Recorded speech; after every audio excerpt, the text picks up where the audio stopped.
Ya, Alhamdulillah Auda, kita kembali lagi rampai pagi dan tibalah masanya kami membawakan kepada Auda segmen wawancara kita yang pertama untuk edisi rampai pagi hari ini 7 hari bulan Muharram 1444 Hijrah bersamaan dengan 5 hari bulan Ogos tahun 2022. Segmen wawancara pertama, Elit Rohani. Hari ini kita akan bercerita, berdiskusi mengenai dengan hati terhijab. Apakah sebenarnya maksud hati terhijab?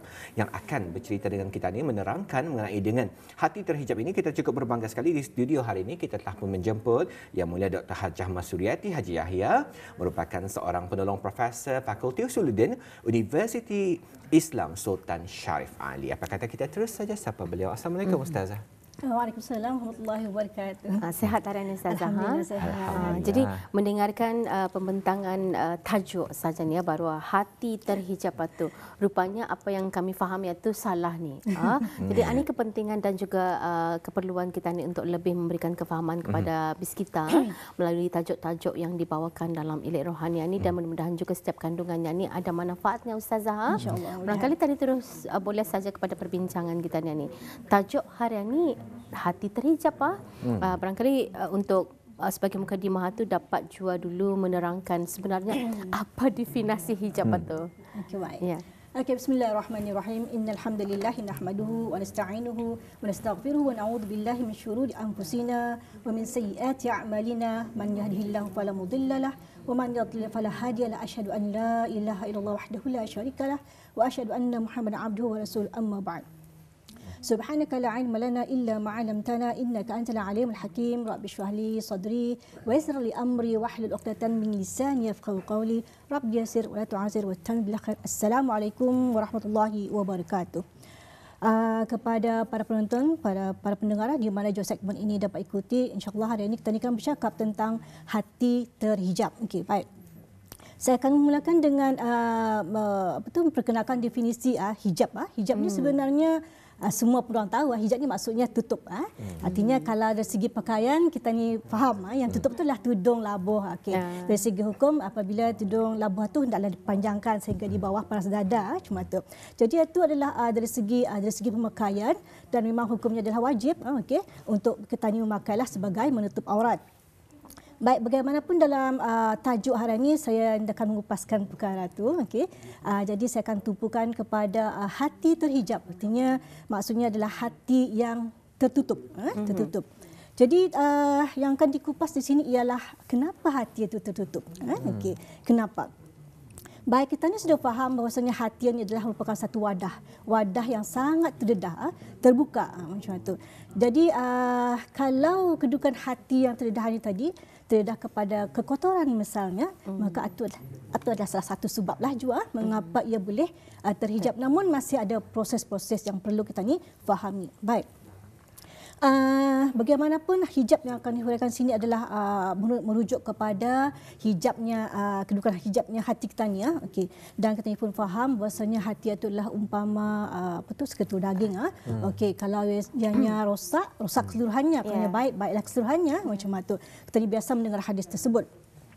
Baik, dalam keadaan hati yang terhijab ini, okey, kita ni kena faham, kita ni perlu tahu, okey, sebab kalau hati yang terhijab ni berarti kita ni petandanya kita ni tu sudah agak jauh daripada Allah Subhanahu wa taala. Jadi jangan kadang kita yang merasa doa kita tidak diperkenan, okey, doa kita tidak dimakbulkan, maka itu adalah salah satu juga penyebabnya.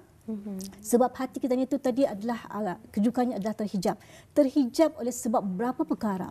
Antaranya yang kita ni sudah mafhum adalah kerana disebabkan kita ni tanpa kita sedar ataupun menyedarinya, kita ni sudah banyak melakukan perkara-perkara yang mendatangkan dosa, sama ada dosa besar ataupun dosa kecil. Bahkan dosa kecil itu kalau kita ni tidak berusaha untuk menyelesaikannya, maka ia juga boleh menjadi timbunan kepada dosa besar macam itu. Okey.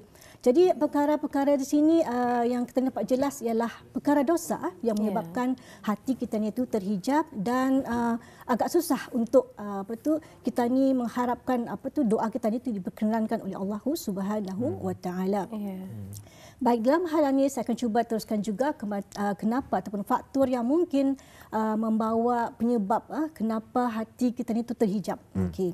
Jadi ini mungkin perkara mungkin kita ni perlu ambil perhatian. Okey. Antaranya adalah permakanan, makanan.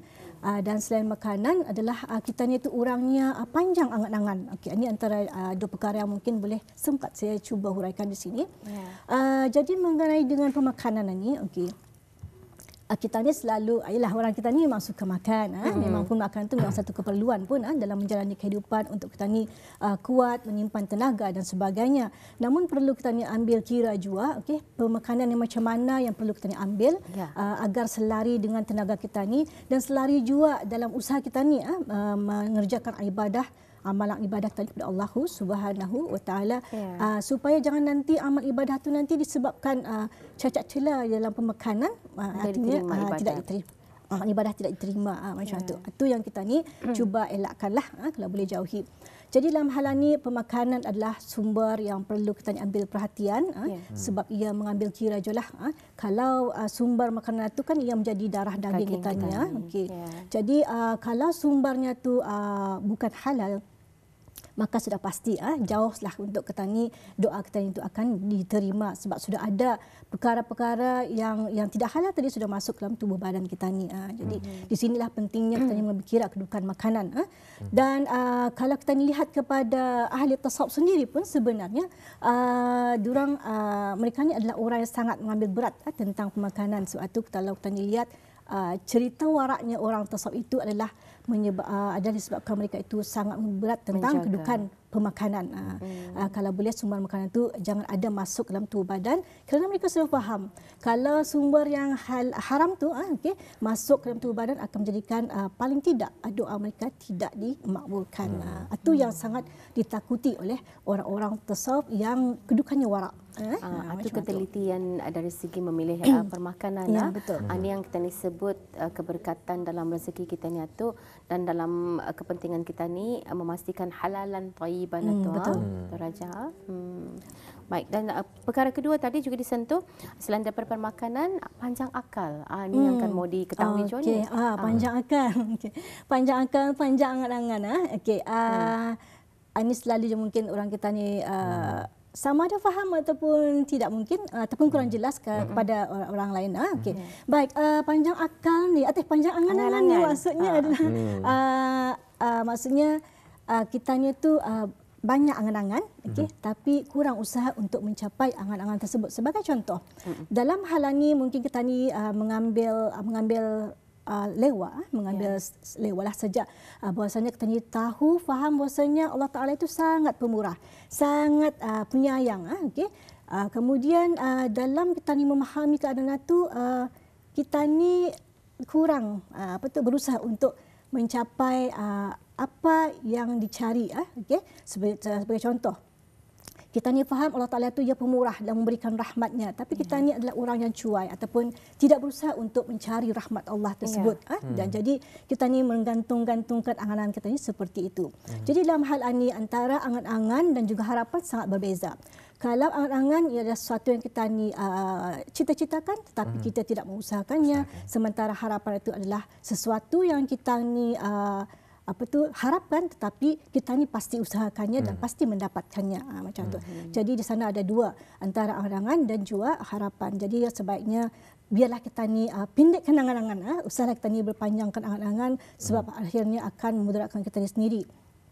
Dan mudaratnya angan-angan ini kepada diri kita sendiri adalah akan menyebabkan kita ni sebagai orang yang cuai terhadap pandangan kita ni kepada Allah Subhanahu Wa Taala. Dan ini pun juga adalah yang sangat menyumbang kepada kedudukan hati kita ni akan menyebabkan agak terhijab. Jadi fahamilah bahwasanya hati adalah tempat di mana Allah Ta'ala akan mengurniakan taufik dan hidayahnya. Jadi kalau kita ni dah terdapat para perkara ni, payah juga kita ni untuk menjalani kehidupan sebenarnya. Apapun menjalani kehidupan adalah di bawah petunjuk dan hidayah Allah Subhanahu Wa Ta'ala juga sebenarnya. Jadi maksudnya di sini itu bukan dimaksudkan dilarang berangan-angan itu, tapi kalau panjang angan-angan itu, tanya Ustazah tu takut ia akan boleh merosakkan merosakkan pemikiran kita ni. Orang jangan sampai terlalu selesa berangan-angan itu sehingga orang lepas tanggungjawab dan seumpamanya menjadikan sesuatu yang wajib untuk kita ni kerjakan itu ditinggalkan cuma itu saja. Cuma itu betul maksudnya Dr. Haja. Okey, baik. Ada satu perkara juga mungkin kita boleh saya terangkan di sini. Angan-angan ni kalau kita ni berangan-angan biasanya, okey, mungkin berangan-angan untuk berjaya, itu bukan satu kesalahan pun, itu tidak ada masalah. Biasanya kalau kita ni berangan-angan untuk berjaya, itu sudah ada materinya, sudah ada materinya yang nampak jelas, akan pasti kita usahakan. Tetapi tidak dengan angan-angan dalam mencari rahmat Allah Taala, dalam mencari redha Allah Taala, tidak. Biasanya kalau kita ni cuma angan-angan untuk mencapai redha Allah, untuk mencapai rahmat Allah, tetapi kita tidak mengusahakannya untuk mencapai rahmat Allah tersebut, maka di situ akan tinggal angan-angan begitulah. Dan di sanalah kita ni meletakkan satu tanggapan bahawasanya mentang-mentang kita ni mentang-mentanglah kita ni faham, kita ni tahu bahawasanya Allah Taala itu sangat pemurah, maka kita ni mengambil jalan seperti itu. Jadi itu yang kita takutilah dalam hal angan-angan panjangan ni. Betul lah, orang terlalu selesa dengan keadaan dan orang yakin anda papanya ada rezeki datang tu. Tapi terus hanya maksudnya itu terlalu berserah dan lebih kepada angan-angan untuk mendapat rahmat dan kasih Allah tu. Angan-angan sebenarnya angan-angan yang harus diselitkan dengan perbuatan dan juga usaha. Ya, dan kita ingin mengetahui juga ni Dr. Haja, faktor yang turut menyumbang ataupun menyebabkan hati ini tertutup ataupun terhijab daripada mengenal Allah ni. Okey, baik. Sebagaimana disebutkan tadi adalah sumber makanan. Cuma perlu diselesaikan di sinilah dari sudut sumber pemakanan tadi, kita ni pastikanlah makanan itu adalah makanan yang halal, bukan bercampur dengan yang haram. Sebagai contoh, makanan yang mungkin dicampur dengan dimasak dengan air arak misalnya, ataupun makanan yang diperolehi hasil daripada duit judi misalnya, rasuah misalnya, seperti itu, ataupun makanan yang diperolehi hasil daripada pelacuran misalnya, ataupun perkara-perkara buruk seperti itu agak sifat yang menjadi sifat yang paling buruk untuk kita ni. Jadi perkara-perkara itu perlu kita ni jauhi, sebab itu akan menjadi sumber dalam tubuh badan seseorang. Jadi kepada mana-mana yang mencari rezeki, pastikanlah rezeki itulah sumbernya adalah halal. Maafkan saya Ustazah, itu hal-hal yang tadi jelas nampak jelas. Makanan yang dicampur dengan bahan ataupun ramuan yang diragukan kehalalannya. Antara lain umpamanya contoh, orang kadang-kadang tadi lepas pandang tu buah mangga jiran gugur di tempat kita ni, kita ni ambil tanpa pengetahuan jiran, ataupun boleh antara perkara-perkara yang kita ni kadang-kadang terlepas pandang, tetapi kita ni indah. Kita maksudnya itu keberkatan dan halalnya buah itu buah itu halal, tetapi cara itu indah menghalalkan. Okey, baik. Dalam hal ini dia berkaitan dengan fiqh juga sebenarnya.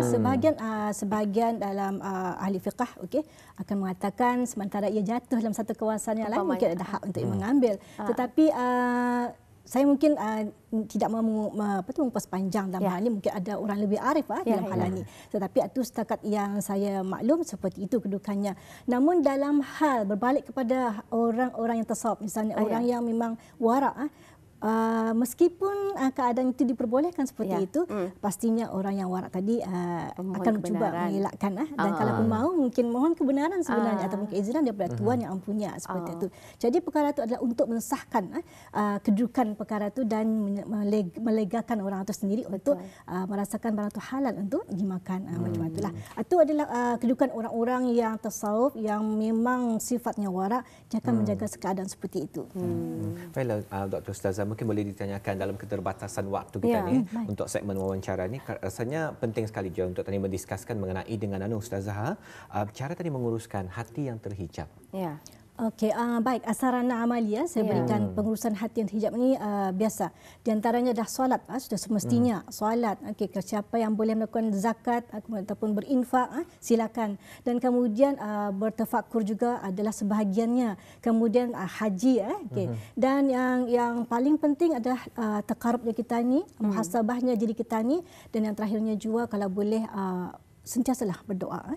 Jadi doa itu diperlukan kerana melibatkan kedudukan hati kita ni yang sentiasa kedudukannya adalah bolak-balik hati kita ni itu. Jadi yang membolak-balikkan itu memang Allah juga, tetapi kita dipohonkan agar diberikan satu ketetapan di mana dengan ketetapan tadi menyebabkan kita dapat mengambil satu keputusan yang baik, di mana keputusan yang diambil itu pun juga akan memberikan satu risiko, sama ada ianya memberikan risiko yang berdosa ataupun memberikan pahala. Macam tu. Orang walaupun sesingkat masa kita ni berdiskusi mengenai dengan hati terhijab ni, namun bahan-bahan yang luahkan ataupun dilontarkan Dr. Hajah membuka tu hati terhijab ni membuka hati kita ni untuk benar-benar melihat secara terperinci lagi ni Dr. Hajah. Bukan umpamanya dalam hal makanan itu, bukan hanya sekadar mengambil, bukan hanya sekadar makan, tetapi perlu kita ni study benar-benar kita ni teliti benar-benar hasil sumbernya. Dan kerana itu kita ni melihat kenapa masyarakat zaman dulu tu lebih tahiyah barangkali orang memelihara ataupun bercucuk tanam sendiri tu untuk memastikan kehalalan, thaiban makanan yang orang consumer tu. Dan mungkin dalam hal ini mudah-mudahan kita ni akan dapat mungkin menyambung di masa akan datang. 2 minggu akan datang insya-Allah Dr. Hajah. Menerusi tajuk yang dibawakan, mungkin ada lagi kesinambungannya yang perlu kita ni dedahkan dan berikan maklumat tersebut kepada penonton kita ni. Terima kasih Dr. Hajah. Assalamualaikum. Waalaikumsalam warahmatullahi wabarakatuh.